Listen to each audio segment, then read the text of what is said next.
Look around this house. Listen to the echo.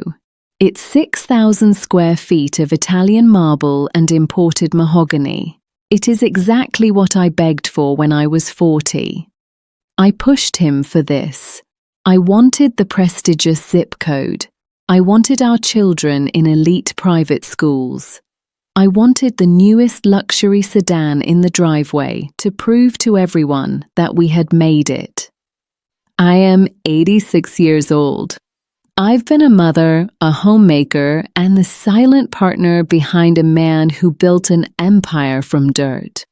I am going to tell you the brutal truth about your husband's hard work and your role in it, a truth that marriage counselors and doctors will never tell you. Why? Because it shatters the comfortable illusion of the American dream we all bought into. Look closely at my hands. These hands used to knead dough for Sunday cherry pies. Now, they tremble every morning as I crush my husband's heart medication into a bowl of applesauce. I sit in the dark, listening to the heavy, rattling breath of a man who once carried me across the threshold of this house. A man who conquered boardrooms, but now needs my frail shoulders just to stand up. If you are a wife in your 40s, proudly watching your husband trade his sleep and his very life force for a bigger house, do not scroll away. You think you are being supportive. You are not.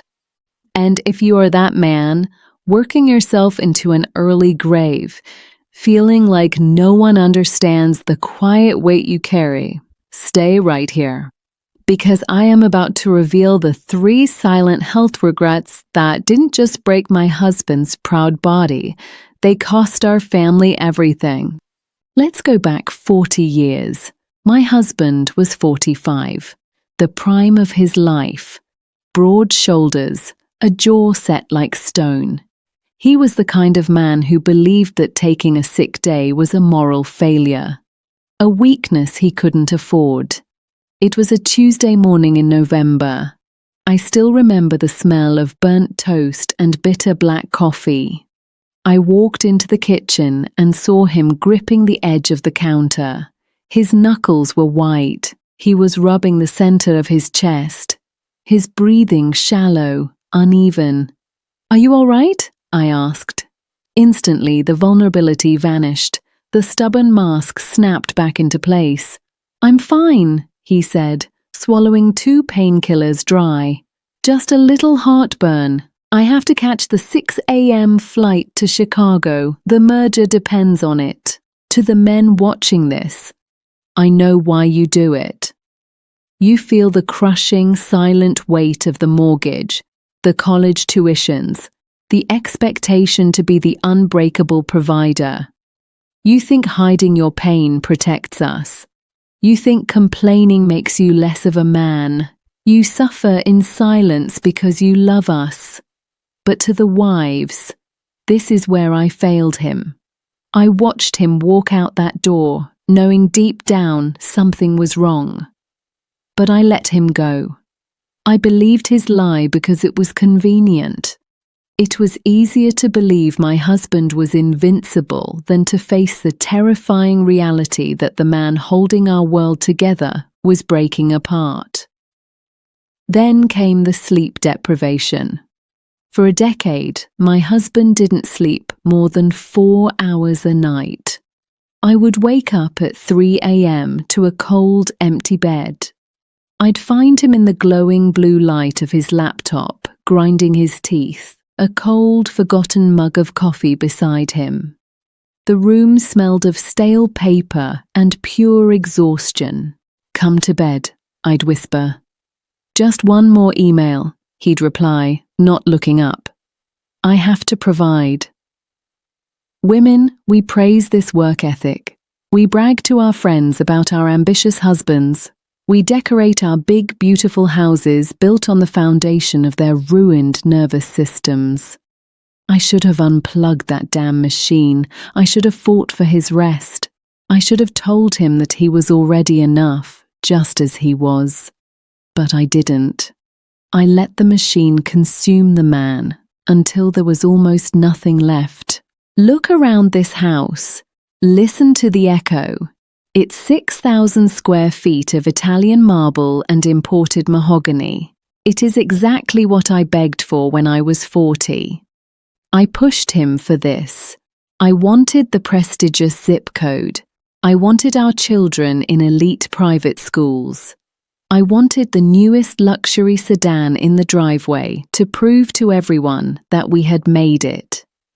I was so obsessed with curating a wealthy lifestyle that I completely neglected the man who was bleeding himself dry to give it to me. Instead of spending my time cooking him a warm, nourishing meal, something to heal his body after a grueling day, I tossed him takeout menus and handed him the latest credit card bills.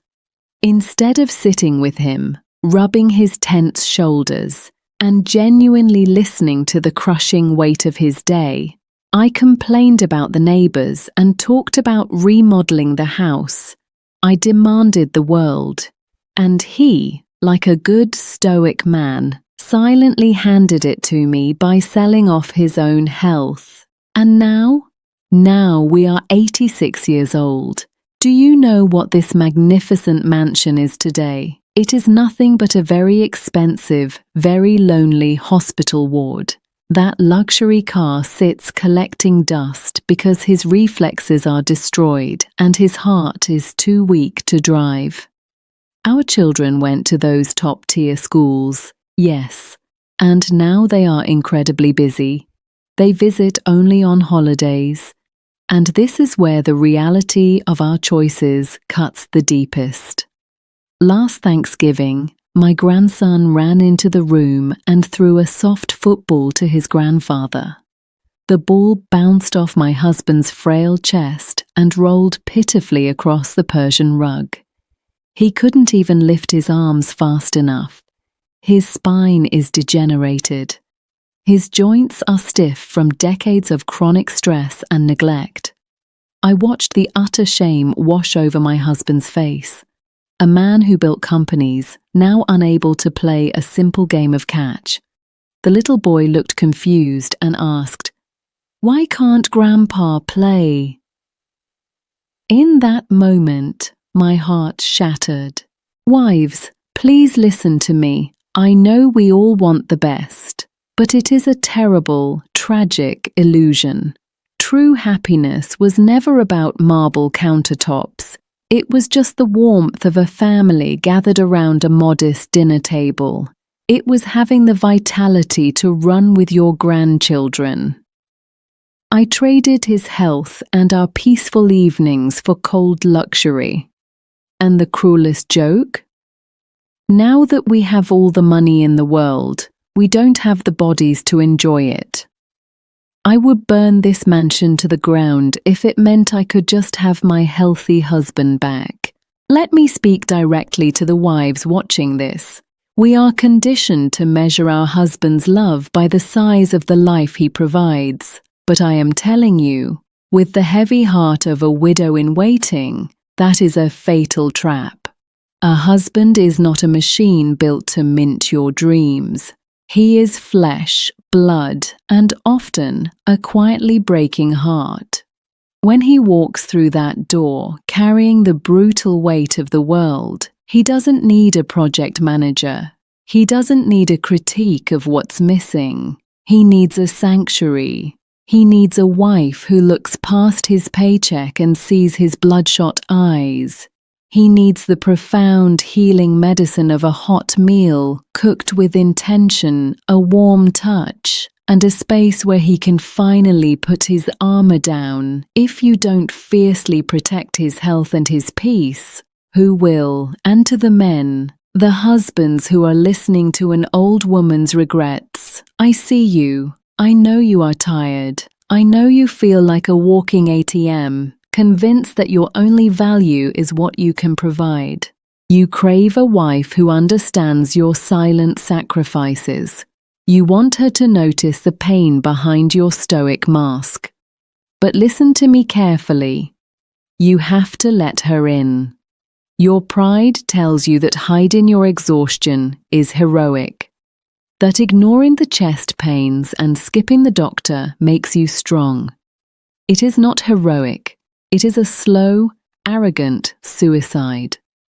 You think you are sacrificing for your family, but by destroying your health, you are setting us up for a lifetime of grief. The greatest gift you can ever give your wife is not a diamond ring or a bigger house. The greatest gift is an old, healthy version of yourself, sitting next to her on the porch, holding her hand when the sun goes down. Do not rob her of that. Do not rob yourself of that. If you are a wife watching this and your husband is still walking through your front door every evening, you have a window of time that I no longer have. You have the power to change the ending of your story. Here are 3 things you must do starting today. Number 1. Be gentle and fiercely listen to your husband. I don't mean just hearing his words. I mean listening to his exhaustion. When he walks through the door, do not greet him with complaints or demands. Be his peace. Ask him how his soul is holding up, and create a safe, quiet space where he doesn't have to pretend to be Superman. Number 2. Take aggressive action to care for his health through what he eats. Put down your phone, throw away the greasy takeout menus, and learn how to cook nutritious, healing meals. Food is the most intimate medicine. When you invest the time to learn and prepare a healthy meal, you are not just feeding him, you are literally adding years to his life. Number 3. Step into the arena and share his crushing pressure. Marriage is not a transaction where he provides and you simply consume. If the workload and financial burden are breaking his back, sit down with him and help carry the weight.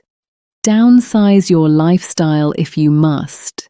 Show him you are his true partner in the trenches, not just a passenger on his sinking ship. And to the husbands still listening, when she tries to do this, when she asks to share your burden, drop your ego. Let her in. Do not rob her of the chance to be your partner. Because if you push her away to protect her, you will leave her behind.